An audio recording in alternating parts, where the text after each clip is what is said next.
د هلمند ولایت عام روغتیا رییس الحاج ډاکټر نقیب الله فاتح په مشرۍ د لښکرګاه ښار قصابانو او د څارویو د حلالولو له مسؤلینو سره د کانګو ناروغۍ د مخنیوي او عامه پوهاوي په موخه غونډه ترسره شوله.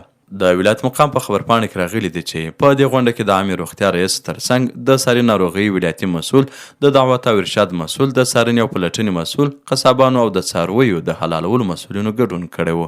غونډه د قرآن کریم د څو مبارکو آیتونو په تلاوت سره پیل شوله.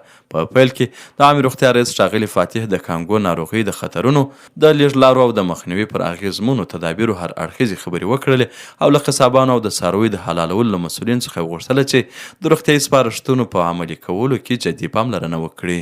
همدارنګه د روغتیا ریاست نورو مسؤلینو د کانګو ناروغۍ د پیژندنې، مخنیوي او د عامې روغتیا د ساتنې په اړه اړین معلومات وړاندې کړل او ګډونوالو ته لازمې سپارښتنې وکړلې.